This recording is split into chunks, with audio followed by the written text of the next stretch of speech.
a place he comes to me.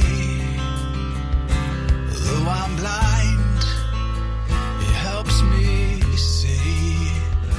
Though I see dimly in this place, one day I'll see him face to face. This is Kurt Kaikkonen, pastor of Calvary Chapel, Waterford, at your neighborhood church. Today on Face to Face, we'll be in the book of Genesis. So grab your Bibles and let's get started. If you want to hear this complete message in its entirety, go to yourneighborhoodchurch.com, where you can download Your Neighborhood Church app at the App Store.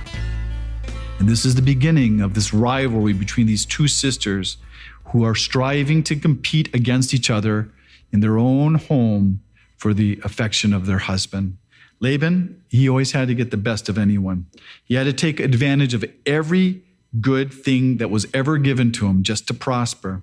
And that's what we're seeing here. His children were just something to be used and tossed away. He's just a manipulating, greedy man. So the next morning, after that beautiful wedding night, and there was all this love in the air, and there's just a little bit of light shining into the tent, not knowing anything could be wrong, Jacob, he looks over there to see his beautiful Rachel, and he sees cross-eyed Leah staring back at him. And you kind of wonder, well, what could Leah be thinking? Was she thinking that after this night, Jacob will never think of another woman? And that he'll suddenly realize that it's always Leah that he loved. It was a terrible morning because she would have seen him there grieving, where Jacob's ashamed and where he's shrinking away from her, saying, what have you done? And what was done, it couldn't be taken back. Because you see, now Leah, she was spoiled to become another man's wife in that culture. And for Jacob, what he thought was the highlight of his life, the very pinnacle, well, it's become the darkest, unspeakable moment. It's beyond belief. It's a nightmare that has come true. And you wonder, how long did it take Jacob to realize that he had done the same exact thing to his father Isaac and to his brother Esau? And was it this point where Jacob realized he didn't want to be that man anymore? Is this what caused him to truly repent, to change? And you wonder, did Jacob really see God's hand in all of this? Because God's hand was in all of this. And God was allowing Laban and his narcissistic nature to be the thing that disciplined Jacob. And so Jacob, he confronts Laban, and Jacob says, "What have you done to me?" And Laban's reply was like, "Well, you're not in Canaan anymore, Dorothy. But instead of Oz, it was the land of Ur. And instead of that trickster being the great Oz, it's your uncle Laban that's behind the curtain. And it's one thing being ripped off, but it's another thing when you're being ripped off by your family, because you have to pretend like you're not being ripped off, and you have to act like everything's normal when it's not." So Laban says, "In our country, we don't give the younger daughter before the firstborn." And you really don't think you should have mentioned this in these last 7 years? But you see, Laban, he counted on Jacob not walking away. And he's already calculated that. Because he knew Jacob wouldn't. Because Jacob wouldn't be able to stand seeing Rachel be given to another man. So Laban makes his deal. Finish your wedding week with Leah, and then you can have your Rachel. But you'll owe me another 7 years. Now, for Jacob to want to marry Leah, Jacob wouldn't have even offered 3 months of labor. But for Rachel, he's waited so long, and he really doesn't have a choice. And to him, she's worth 14 years. So Jacob was out Jacobed, and he submits himself to it. But that must have been the most miserable honeymoon week ever. For Leah, your husband's there longing for your sister and knowing that he's just trying to get through that week. And for Jacob, that whole week, well, he had to play Laban's fool. But Laban, he doesn't feel bad at all. In fact, he feels pretty good about himself because he got himself a good deal. And he was able to marry off both his daughters to a potential wealthy man, because that's what Jacob will be when he inherits his father's fortunes. But Jacob, he accepted his lot in life, and he accepted it as if it was from God. And he's willing to keep his word to Laban. And so now you have this family. You have 2 wives, 2 maids, and Jacob. And Jacob, he doesn't hate Leah. He just doesn't hide that he loves Rachel more. And God knows that Leah, she feels unloved. And so God gives her children.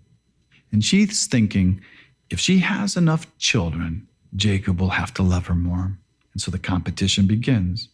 And you can see how Leah feels by what she names her sons.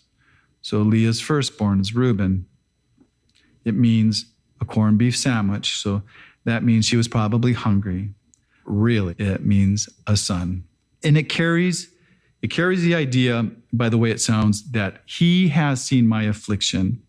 And so Leah, she's talking about God seeing her. Because if you notice, Leah, she actually prays a lot. And Leah's second son, Simeon, which means hearing, or one who hears. And she's acknowledging that God has been listening to her. And her third son, Levi, well, he has good genes, but his name means attached, because Leah is still trying to win Jacob's affection. She wants Jacob to be attached to her. And then Leah's fourth son is where she stops complaining, and she names her son Judah, which actually means praise. And she's thanking the Lord for what he's been doing in her life, what he's been doing for her. And then all of a sudden, Leah stops bearing children. And now Rachel, now she's getting upset because she's not really excited about being an auntie. She actually wants to be a mommy. But instead of praying, she blames Jacob and she says, "Give me children lest I die." And that sounds a little bit extreme. But now she's getting into the competition. And if you ain't cheating, you ain't trying. And so Rachel, she gives Jacob her maid as a wife to bear children for her. And it's just like Sarah did with Hagar, the Egyptian maid, when they got Ishmael. And that didn't really work out quite for her. But this phrase, "to bear on my knees," means is that this is a legal adoption. And so Bilhah, Rachel's maid, she has a son. And Rachel names him Dan, which means vindication or judgment. And then Bilhah, her maid, has another son. And Rachel names him Naphtali, which means my struggle. And Rachel's talking about this struggle with her sister because they're having this competition of who's going to be the good wife. And you can tell there's absolutely no peace in this home. And Jacob, he's working hard every day in the field, slaving away for Laban. And when he gets home, he's being pulled in every direction for attention by everyone. And there's starting to be quite a few young little children running around his tent. And he's not making any money because he's still paying off the second wife. And since Rachel, and she's not playing fair, and she gave her maid to Jacob, and Leah, she stopped having kids, Leah gives her maid Zilpah to Jacob as a wife too. So she can keep that lead that she has in the good wife competition. And we don't hear anything from Jacob. He's not complaining. And some would say, "Oh, what a lucky man. He has 4 women." But I'm going to guess that he loved going to work every day because that home was an emotional pressure cooker. But Jacob, he's not telling anybody what to do. You don't see a lot of spiritual leadership in this family. But God, he's using all of this because he's building his chosen people, and he's building this nation that's going to know him. And in spite of all this craziness, because God is doing this work in his sovereignty, and even Laban's deception isn't allowed to harm Jacob, we can see God working. And so Leah, she gets 2 more sons by her maid, Zilpah. She names one Gad, which means a troop. And then she names one Asher, which means happy, because Leah, she's running out of names. And so she starts naming them after the 7 dwarfs. And Leah, then she conceives again after bickering with Rachel over mandrakes that her oldest son Reuben found, because now these children, they're starting to get older and they're beginning to forage for food. And mandrakes are also known as love apples. And what they are is they're these roots, and they're shaped like a human torso. And they had this reputation of giving somebody fertility. And so Rachel, she traded her rights to Jacob for the mandrakes. But instead of Rachel conceiving, Leah conceives again. And she thinks it's because she gave her maid to Jacob. And she names him Issachar, which means hire or wages. And then Leah conceives her last son, which means dwelling or honor, because she's still hoping for Jacob to dwell with her. And so Leah, she's born 6 of those 12 sons of the tribes of Israel. And then it mentions that she had one daughter. And I think the only reason that Dinah's mentioned is because she comes up later on in a different story. And so this home, you can see all the broken hearts. Leah, she's in a marriage where she feels unloved. She's always trying to have to win that approval of her husband. She sees her father, Laban, they're doing well, but her family's poor. And you got a lot of mouths to feed. And then you have poor Rachel, her sister, Rachel's sister, Leah. She accuses you of stealing her husband, but in reality, her husband was stole by Leah. And she's had to watch her sister have these 6 sons. And even the maids, well, they have 4 sons. And she's still infertile. And so she's feeling desolate.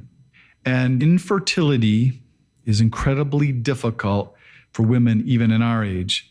But in this era, it was totally unbearable because they found all their self-worth in their children. Their whole life was their home life. And this has been going on for her for 7 years.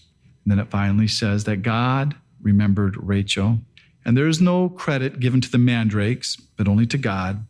And Rachel names her son Joseph, which means to add. And God will answer that prayer too, because he will add to her another son. But if you were only going to have one son out of these 12 boys, Joseph was the one to have, because he was the very best of that bunch. And so God, he's building his nation, and he's building it through this family. And it seems like it's been a lot of years of hardship, but it takes all these years to change these hearts. But God, he's with these people. And it's just like how God is with us through all our crazy years and through all our hurts and all of our disappointments, because it takes those to change our mind, and it takes those things to soften our hearts. And so year after year after year, because God tells us that he is faithful to complete the work that he started in us. Because just like Jacob, he's trying to conform us into the image of his son Jesus, so that we'll be a blessing to God and that we can be a blessing to the world. You've been listening to Face to Face.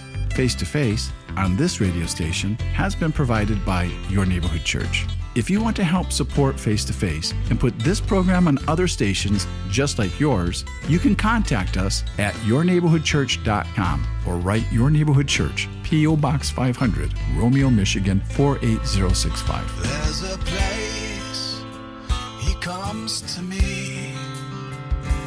Though I'm blind, he helps me see. Though I see dimly in this place, one day I'll see him face to face. Tune in again tomorrow at this same time as we continue to go through the Bible.